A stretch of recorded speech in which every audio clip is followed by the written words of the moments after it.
Okay, let's go to page 72, into action. We want to run very briefly now through steps 5, 6, and 7, and then we'll take our break, okay? So we go to page 72, into action. Now, it's not into thinking, it's into action. It says, having made our personal inventory, well, what should we do about it? Well, we've been trying to get a new attitude.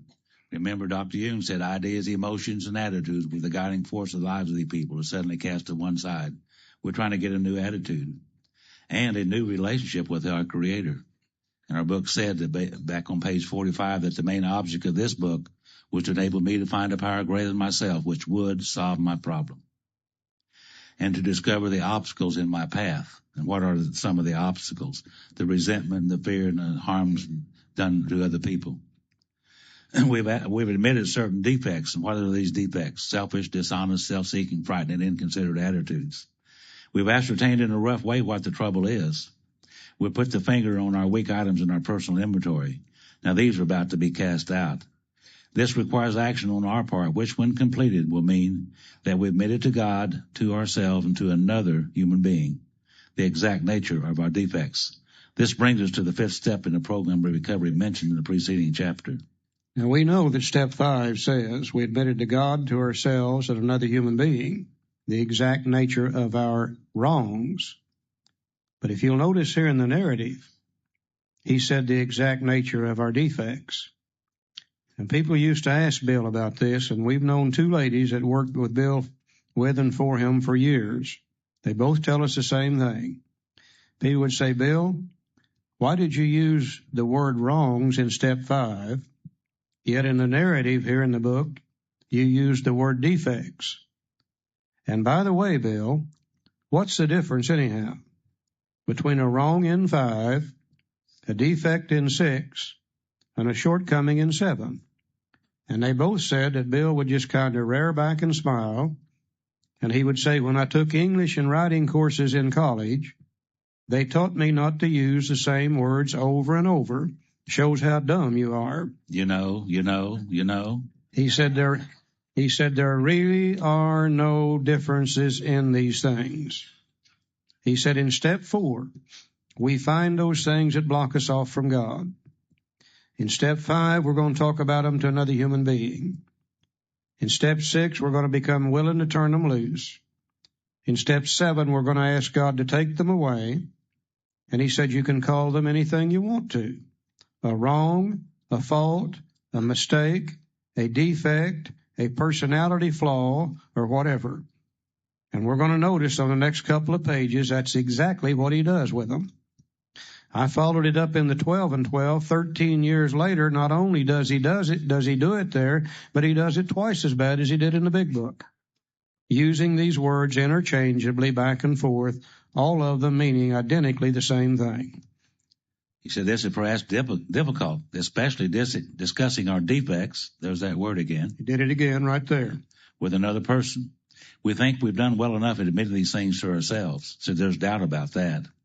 In actual practice, we usually find that a solitary self-appraisal is insufficient. Many of us thought it necessary to go much further. We would be more reconciled in discussing ourselves with another person when we said good reasons why we should do so. The best reason first. If we skip this vital step, we may not overcome drinking. You take these forms now, the very, very vital information that we've done here. A book says that the solitary self-appraisal is insufficient. I did the very best I could do filling out these forms and with the limited knowledge that I had and experience. But I did the best I could do. Now I take these to another human being and discuss them from left to right all the way across. Someone else who's gone on before me, who's done the inventory according to the big book. And now that person is going to help me to glean more information out of each of these situations that's going to help me. I need that information because a solitary self-appraisal is insufficient. Give you an example. Looking around this room today and this weekend, I've noticed 2 or 3 character defects. There's a couple of them sitting right over there.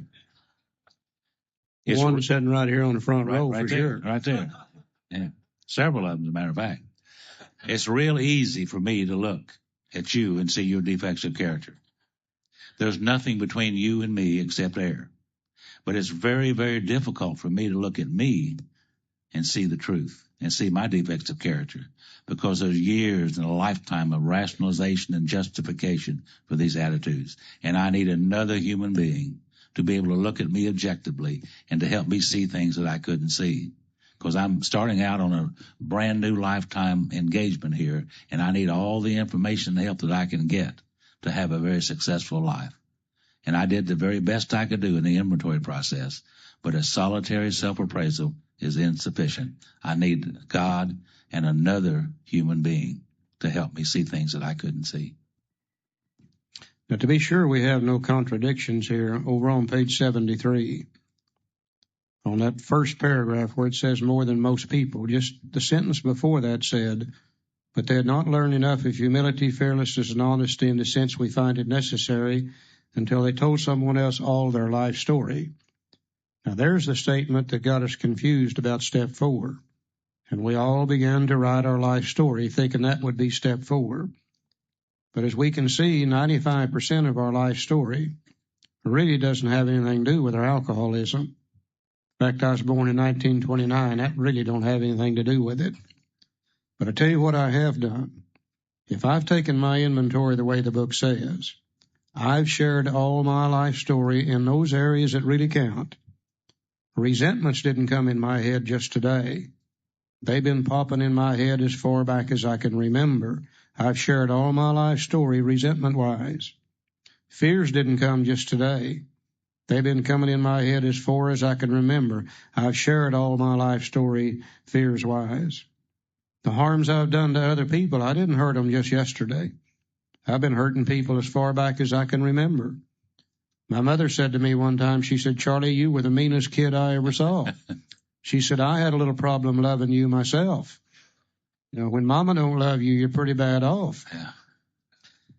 And as I look at these things today, my whole life is centered anyhow around those 3 things.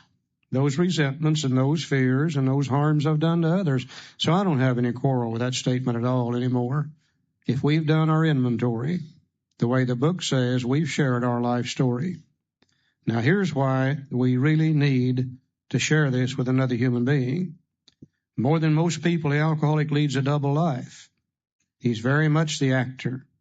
To the outer world, he presents his stage character. This is the one he likes his fellows to see.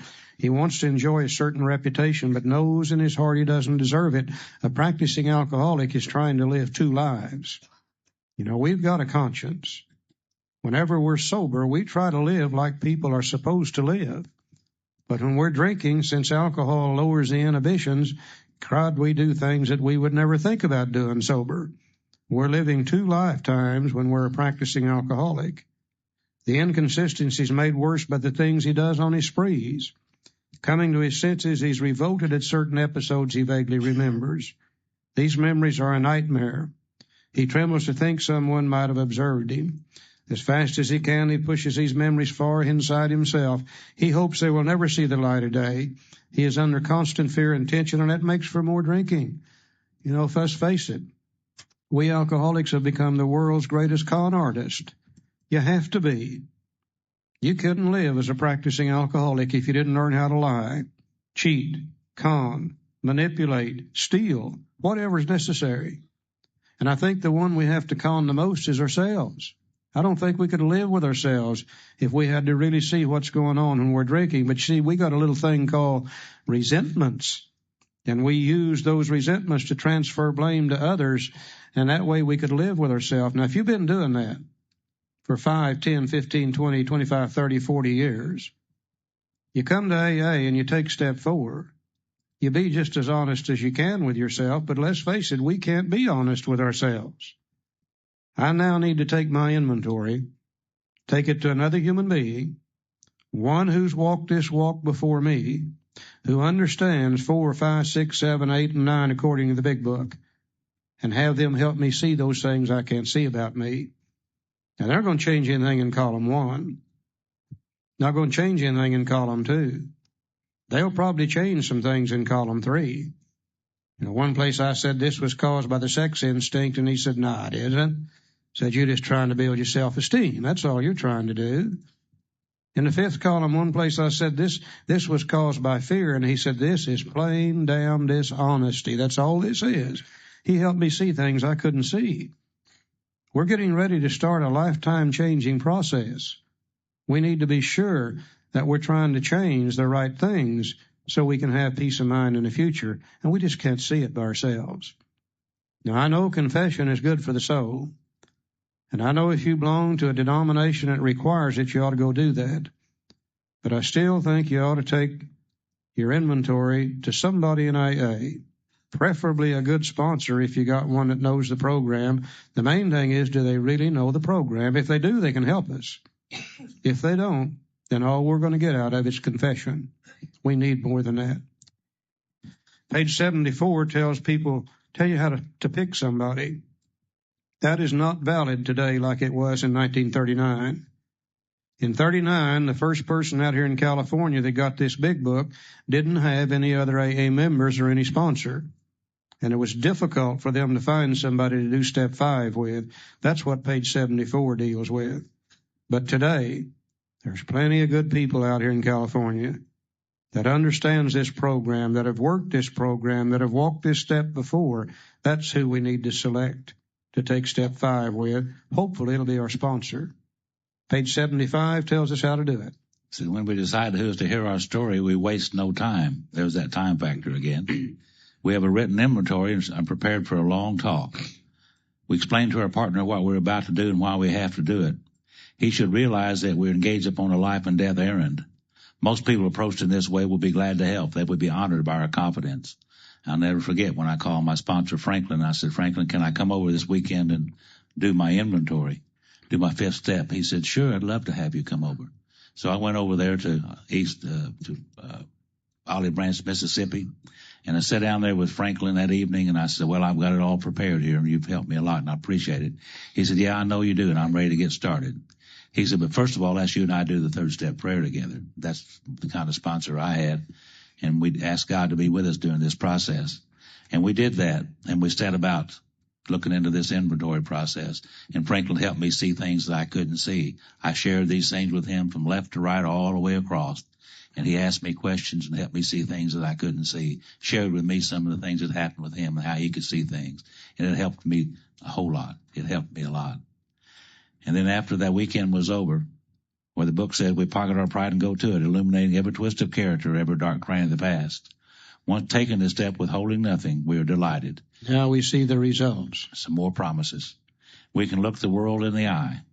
We can be alone in perfect peace and ease. Our fears fall from us. We begin to feel the nearness of our Creator. We may have had certain spiritual beliefs, but now we begin to have a spiritual experience. We believed in step 2. Now we begin to have a spiritual experience. The feeling that the drink problem has disappeared will often come strongly. We feel that we're on the broad highway walking hand in hand with the spirit of the universe. You know, I remember back when I was drinking how my mind used to race uncontrollably every night. And that's the main reason I drank, was to stop it. And after I did this 5th step, and I was on my way home that afternoon, I used to lay awake nights thinking if I could just get it all even one time, just get it back to 0, back to even in all those situations, just one time I'd be okay. And by this time I could see that I could do that. I was looking forward to the next steps because I wanted to get things squared away one time. And I thank God all the way home for this process up to this point. Now, if you've done 4 and 5, according to the big book, you've done a lot of work. You're probably tired and need a little rest. The book's going to give us a little rest stop. Returning home, we find a place where we can be quiet for an hour. Now, he didn't say 72 days. You see, they mean for us to get on with this thing between 3 and 4 at once. Now we get an hour's rest here, but that's all. We thank God from the bottom of our heart that we know him better. We don't know him yet, but we know him better. Taking this book down from our shelf, we turn to the page which contained the 12 steps. Carefully reading the first 5 proposals. Now, he could have said the first 5 steps again, but he don't want to do it twice in a row. Carefully reading the first 5 proposals, we ask if we've omitted anything, for we're building an arch through which we shall walk a free man at last. Is our work solid so far? Are the stones properly in place? Have we skimped on the cement put in the foundation? Have we tried to make mortar without sand? And once again, we're referring to the wonderfully effective spiritual structure, the personality change we're building. Step 1, willingness, was the foundation. Step 2, believing, was the cornerstone. Step 3, he told us it's an arch we'll pass through to freedom, and 3 was the keystone. Now we put 2 more stones in place. Step 6, we have emphasized willingness as being indispensable. Are we now ready to let God remove from us all the things which we've admitted are objectionable? Can he now take them all, every one? If we still cling to something we will not let go, we ask God to help us be willing, and that's all of step 6. And if you'll notice, he didn't say a thing about defects of character, did he? He did say those things that we have admitted are objectionable. Now, surely, and we saw that old selfish, dishonest, self-seeking, frightened, inconsiderate character that we have become. When we saw that those are what cause us to do the things that hurt people. They in turn retaliate, we in turn resent, we're afraid, we're filled with guilt and remorse, causes us to drink, then surely those things in the 5th column have now become objectionable to us. Are we ready to turn them loose? If we are, we're through with step 6. The book recognizes, though, that self cannot always overcome self. Because it says if we're not ready, we ask God to help us be willing to turn these things loose. Now, you would think when we see what they do to us, we'd be more than willing. But sometimes we're not. You know, we human beings are funny people. So sometimes we would rather sit in today's pain and suffering because we've kind of learned how to take care of that. Sometimes we would rather sit in today's pain and suffering than take a chance on changing in the future because we don't know what change will bring. You see, if I have to get rid of my selfishness and become unselfish, then how am I going to get what I want in the future? If I'm going to have to get rid of my dishonesty and start operating honestly, how in the hell am I going to make a living? I don't know nothing about honesty when I get here. If I'm going to have to start getting rid of my self-seeking, frightened character and start operating on courage, that scares the hell out of me. I don't know nothing about that. If I'm going to have to start considering other people and their needs and their wants, then who's going to take care of me? Sometimes we would rather sit in today's pain than take a chance on changing in the future. And the book recognized that and said, if you're not willing, you ask God to help you be willing. And with God's help, we become willing. We're through with 6. When ready, we say something like this: my Creator, I'm now willing you should have all of me, good and bad. I pray that you now remove from me every single defect of character. Whoop. We're in step 7 now. And it said shortcomings, but here he calls, see what he's done to us? He confused the hell out of us, didn't he? You betcha. I pray you now remove from every single defect of character which stands in the way of my usefulness to you and my fellows. Grant me strength as I go out from here to do your bidding. Amen. We then completed step 7. Are you ready to have God remove them? If you are, you're through with 6. Have you humbly asked him to take them away? If you have, you've done step 7. But I hope you don't make the mistake I did. I assume that now that I'm ready, and God being all-powerful, all I've got to do is turn to God and say, okay, God, here I am, warts and all. Zap me and give me the $29.95 special, and I'll never have to worry about this stuff again. I found out it won't work that way. God will do for me what I can't do for myself. I simply do not have the power to remove a character defect. Only God has that power. God will not do for me what I can do for myself. And what I can do for myself is find out the opposite of that character defect. And then with God's help and all the willpower I can muster, in every situation that comes up, try to practice the opposite. Because you see, God can't take away my selfishness and leave another hole in my head. It's going to have to be replaced with the opposite, which is unselfishness. And when I first got here, my mind was a set of mental habits ingrained in 38, 39, 40 years of living. The habitual thing for me was to react selfishly. And the only way you break a habit is to work against yourself. And if I ask God to take away selfishness and I start trying to practice unselfishness, slowly the old habit dies and a new habit takes its place. And over a period of years, I have become an unselfish human being. I am not what I was when I first got here. If I want God to take away dishonesty, then I must do my part, which is to practice honesty in every situation that comes up. And God, that's hard for me to do. That is so alien to my nature. And I can't practice honesty without God's help. But with God's power, all the willpower I can muster, I can force myself to be honest. And slowly, the old idea dies and a new one takes its place. The habitual thing for me today is to react to any situation with honesty. If I want God to take away fear, then I've got to kick myself in the butt and practice courage. If I want Him to take away inconsideration, then I must start considering other people and their needs and their wants, and slowly the old idea dies and a new idea takes its place. The book says, we were reborn. I am not what I used to be. Now, I'm not completely unselfish, never will be. I'm not always completely honest. Sometimes I'm afraid, and at other times I'm inconsiderate, but the majority of the time, I'm an unselfish, honest human being with courage, considering other people first. You know, I think you and I are the luckiest people in the world. We have the opportunity through these two little steps right here to live 2 lifetimes in 1 lifetime. Most people out there are sick. Most of them are going to the grave sick, not even knowing they're sick. We not only know we're sick, we know what's wrong with us. We found it in steps 4 and 5, and in 6 and 7, we can do something about it, and we can change it, and we become entirely different human beings. Most people don't get that opportunity. Now be careful. For God's sake, be careful. Because if you really accept this as the correct thing, the right thing, then that means from this day on, you are responsible for what you are. I can't blame it on Barbara any longer. Can't blame it on Mother and Dad. I can't blame it on God, and I can't blame it on society.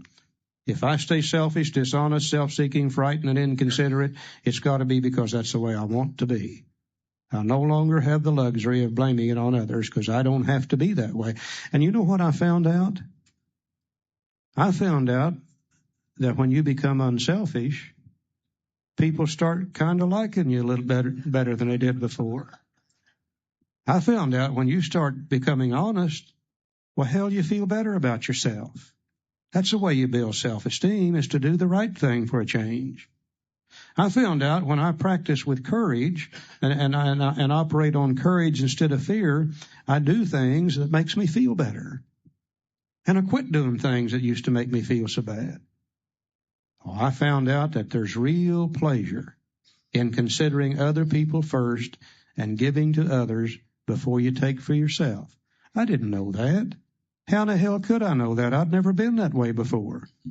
This thing absolutely amazes me in what happens to us and the simplicity of this thing if we'll just do what the book says, Joe. You know, there's always a paradox in AA. To give you an idea what a paradox is, how many of you have ever called your sponsor so you could listen? We always call them so we can talk, right? That's the paradox.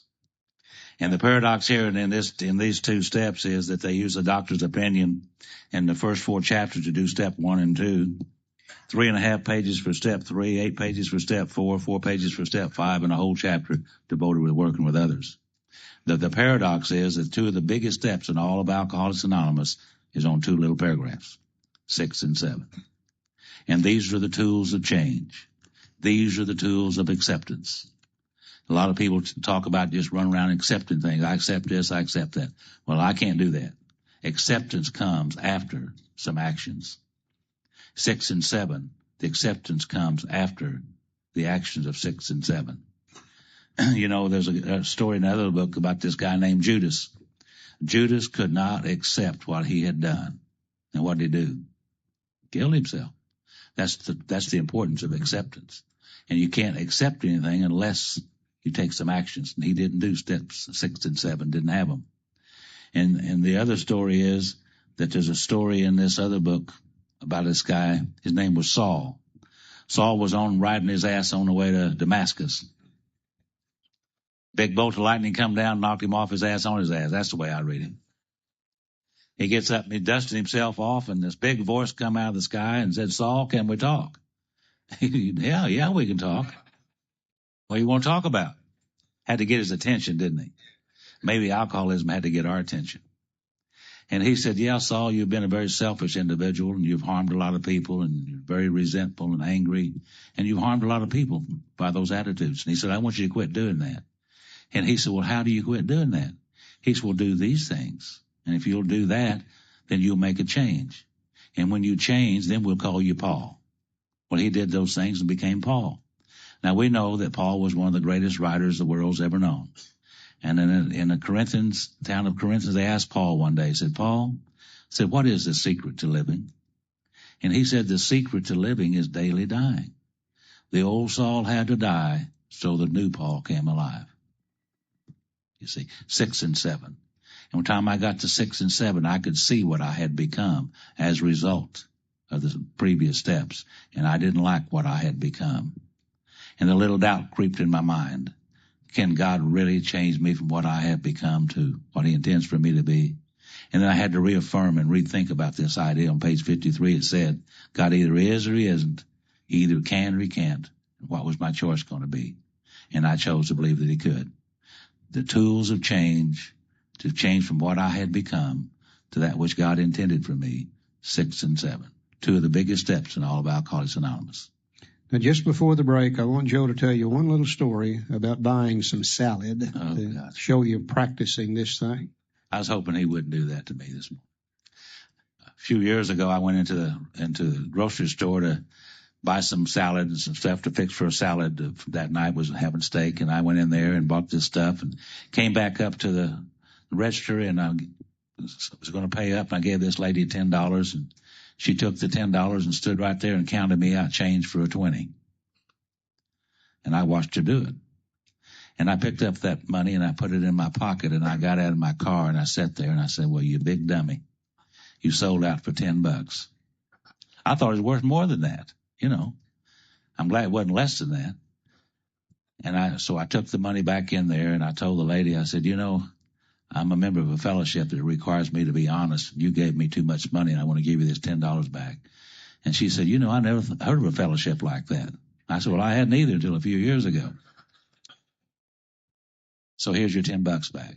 Well, the whole point of this story, when I walked out of that $10, now believe me, I don't need $10. I mean, I do not need $10. And I walking out of that store and I felt about that big, sneaking out the door. You see, then I went back in there and gave her that $10 back, and I walked out and I'm feeling good again. I did the right thing.